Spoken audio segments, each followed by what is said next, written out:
The offensive tackle that can set the portal market just put his name in the transfer portal. Locked On presents The Portal, the daily podcast covering college football recruiting and everything NIL. Part of the Locked On Podcast Network. Your team every day. Welcome back into the Portal Podcast, where you get your daily recruiting, NIL, and transfer portal news. I'm your host, Brian Smith, longtime college football writer and recruiting analyst. Thank you for making the Portal Podcast your first listen each and every day. And today, it is absolutely a special edition of Locked On the Portal, because maybe the best player at the offensive tackle position that we'll see from the spring window is now in, although just to be clear, it's the 16th to the 25th for official paperwork. But Xavier Hill from Memphis has decided to enter his name into the transfer portal. He's from Olive Branch, Mississippi. He's a kid that has played for multiple years. We're going to break down his statistics, why he's important overall. But before I do, just note the following. The rarest position for experienced and proven players to enter the portal, it's not defensive tackle, although that's close. It is offensive tackle. Supply and demand. Xavier Hill, there's certainly a need, to say the least, and he is going to be a trendsetter. I repeat, Xavier Hill will be a trendsetter. I don't know if he already knows where he's going. I don't know if he just wants to test the market, but this is a player that can play at the elite level, SEC, Big Ten, whatever you want. Doesn't matter the school, and he can do it at right tackle, left tackle, or guard. He's got experience across the board. He has been durable. He is massive. All the above. There will be a trend here based on where he goes. Coaches talk to each other. How much he makes in NIL from this will help dictate the market for the rest of the spring. And here's the key part. Depending on what that number is and how quickly he decides, it will also help determine whether other offensive tackles even put their name in the portal. Do I want to go in? Is it worth it? Do I want to change schools, uproot, move myself and or my family somewhere else? Some of these guys that are grad students, they're married. They may even have a kid. They may not want to do it. But if Hill's NIL deal for wherever he goes, and again, that'll be taken care of when he's ready. If it's really good, word gets out on it, you could see more offensive tackles get in the portal. So with that, let's break down Xavier Hill first, and then we'll get into three other guys. But again, trendsetter, Xavier Hill out of Memphis. So listed at 6'4", 318 pounds. I'm just going to give some basic overview from Pro Football Focus. All these stats are from PFF. 2023, he had 852 snaps. And then this past year, Xavier Hill had 904. So Xavier Hill in 2 seasons had 1,756 snaps. That is the definition of durability. There is no better way to evaluate a player than to say he's on the field contributing to his team day in, day out. A coach that I ran into recently, ironically, an offensive line coach, told me your best ability is your availability. It's an old saying, but it's a good reminder. If you're going to pay players in the NIL era, you want to have a return on investment. Xavier Hill is proven. Now, past grades and all that stuff from PFF, take it with a grain of salt, but these are the grades they gave. I'll just go down the list here. Again, these are 2024 stats. Offensive grade overall for Xavier Hill, 83.2. Pass protection. Again, he's a guy that can play tackle, 86.8. That is tremendous. Run blocker, 80.4. This is the consistency you're looking for, the productivity, and again, durability. 2024, he gave up 7 pressures and 2 sacks, according to PFF. Based on the amount of time he played, that's pretty good. If you give up 2 or less in a season as an OT, that's the difference between your team winning and losing games. Sacks cause the quarterback to get nervous. They cause fumbles. They cause interceptions. And, of course, they are drive killers. It is paramount that programs do well at offensive tackle. The coaches know it. I even had a guy that works in NIL and finding players. This is hilarious. Finding players at the high school ranks. This is not even his realm, talking about transfers. But he said, I spoke to multiple people at NIL departments, and I've had multiple conversations, unsolicited, say, hey, if you find any offensive tackles that are going to get in the portal, let us know. We need linemen, but especially tackles. He didn't even ask. They told him these are multiple schools. It's hard to find tackles. So again, Xavier Hill will be a trendsetter. I don't know where he will go, but I'm sure that Lane Kiffin will be interested in pretty much the entire country. If he ended up at Michigan, or if he ended up at Texas, if he ended up at Southern Cal, if he ended up at Miami, any place that he ended up, it would not surprise me. There just aren't enough offensive tackles in general, but let alone ones that have Hill's ability to be a dominant player. He fits the box across the board, and he's a grad student, so you're getting a mature young man mentally and physically. This is the home run for somebody. I don't know who it's going to be, but Xavier Hill is going to make a difference. Now, I have 3 more players to talk about. We'll get through one more here before we go to break, but this is one of the reasons I love looking into the portal, because this is the kind of guy you're like, how would we use him? How would the scheme work for us at our program? It's unique because size is talked about, myself included, by all the recruiting analysts, all the people that review football. But LJ Green at Troy is one of those kids. He's only played for 1 year. He redshirted, and he's going to be a redshirt sophomore this next season. But he's 5'10", 170. What scheme are you running? Or if you're more of a zone cover 3 team, probably not. You want bigger, longer corners, kind of Pete Carroll's theory on that. But if you're a man team and or you could use him in the slot, maybe that's more for you.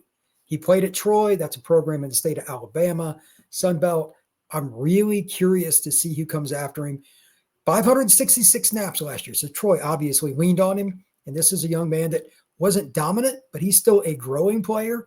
Does somebody take a chance on him? Again, scheme is part of it. How you evaluate him off the field, meeting with him, speaking with him. All those things are factors with the transfer portal. But LJ Green is going to get some looks. Again, cannot say this enough. Your availability. Were you durable? 566 snaps? I would say so. Total defense per Pro Football Focus, 65.9. Run defense, 62.7. Tackling, 57.9. And coverage, 66.4. Now, he's a young player. But for Troy to throw him out there, and I know it's not P4, but for Troy to throw him out there for over 500 snaps tells you that they think he has upside and he has some talent. And also, those grades aren't terrible by any means. They're just middle of the road. But he's got 3 years of eligibility left, and he's got proven production, and he is durable. Does somebody out of the Big Ten or SEC offer him? Wouldn't shock me. These are the kinds of stories that are just fascinating to me, and they're why the portal is so interesting. Good luck to the young man. I don't know where he's going to go, and I think the fit for the scheme will be important, but LJ Green could be one of those guys that ends up being a contributor somewhere and making some noise. When we come back, I got 2 more players to talk about in the portal, and it's just getting started. I haven't even gotten through all of them yet, but we got 2 more here on the portal. Get the supplies you need from the site made for the skilled trades, Supply House. Whether you're in plumbing, HVAC, or electrical work, Supply House is the reliable way to order products online. Their easy-to-use website is packed with helpful resources and the latest product info to help you get the job done right. Plus, with a complete inventory of over 200,000 parts from 400-plus top brands, you'll find exactly what you need delivered fast from coast to coast. Need help with an order? Supply House offers expert support and industry-leading service, so you'll always talk to a real person. And for trade pros looking for an extra edge, their free Trade Master program offers exclusive perks like a dedicated phone line, free shipping, and discounts on every order. Thousands of skilled professionals are already taking advantage. Now it's your turn. Join the Trade Master program today at supplyhouse.com/TM and start ordering plumbing, HVAC, and electrical supplies with just a few clicks. Plus, use promo code SH5 for 5% off your first order. That's supplyhouse.com.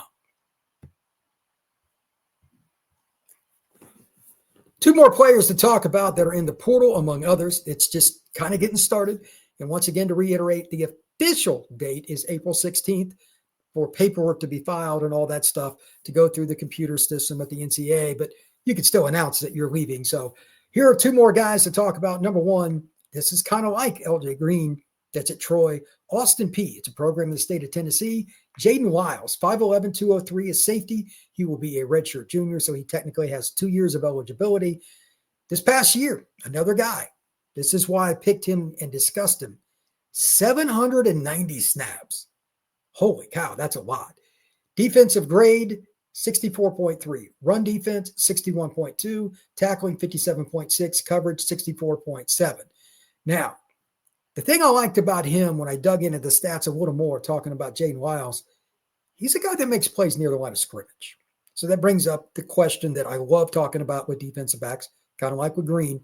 Where exactly do you play him in your scheme, regardless of the team?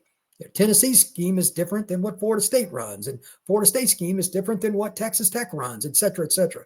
Everybody has a fit, but he had 23 stops. So now what is a stop by PFF? Stop means a play made at or near the line of scrimmage, or even like a tackle for loss.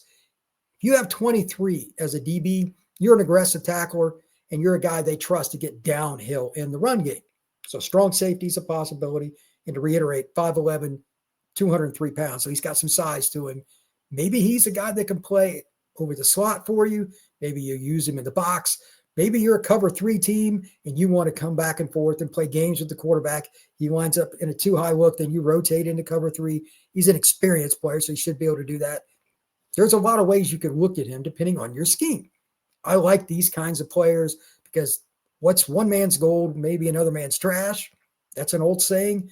I think this kid can fit just about any program in some way, shape, or form. He played 790 snaps. He also played special teams. And Lyles is a kid that, again, durability. Did you contribute consistently to the program that you were at? And he was at Austin Peay. I know that's not a major program, but playing that many snaps, his coaching staff trusted him, and he was productive. If you put him in a lineup, let's Mississippi State, wherever, how much more productive is he going to be around more talented players where he gets more help? That's another thing you have to think about with these guys. I really like the opportunity for a kid like him to take a step up. One last thing on his stats, he had 4 pass breakups and a pick. So he can cover a little bit, but it's near the line of scrimmage that in particular, I like Jaden Lyles. To finish up, Oklahoma State gets a pickup that's a pretty darn good player at running back, Freddie Brock, 5'10", 190 pounds. He's not a guy that was necessarily the lead guy for them. He had 22 receptions, 175 yards, 8 per reception, 1 touchdown as a receiver, 172 carries. I don't know if he was just the guy. Sounds like they did a kind of a rotation, but 172 carries. He had, 147 carries, 795 yards, 5.4, and 8 touchdowns. If you don't get over 200, that's interesting to me. But at the same time, he's a guy that went out and was consistently productive. Maybe he ends up being a player that is in another rotation somewhere else, but he can catch and he can run. Here is PFF grades. Offense, 81.7, so that's obviously very consistent. As a runner, 84.6. Fumbling, meaning ball security, 90.2. And pass, this is the one I was a little surprised about because he had 22 receptions. They only listed him at 59.3. Pass blocking, this is really important, 74.9. All of that is going to Oklahoma State. We'll see what happens with him. This is a kid that Oklahoma State finds. They always find diamonds in the rough. Congrats to them. Maybe they find out a few more guys like this are available in the portal this spring. Who knows? But Gundy has been living off under the radar players out of high school forever, starting to use the portal a little more. They're more of a destination school. I'll probably do a pod talking about Oklahoma State here pretty soon with the guy that runs the Oklahoma State podcast. But it's a really unique program at Oklahoma State and how they have to recruit and obtain talent. So they've got the NIL. So don't be surprised if Oklahoma State makes a few runs at some other players, maybe even Xavier Hill. Who knows? Thank you once again for making the Portal Podcast your first listen each and every day. Truly appreciate you stopping in to get all the latest on recruiting, NIL, and the transfer portal. We're going to be doing breakdowns of a ton of players that are going to be entering the portal over the next 6 weeks. Some that have committed, some on visits, some on the latest news, some on the rumor mill. But there will be a lot of transfer portal news right here on the Portal Podcast. So make sure you like and subscribe. We will see you again soon.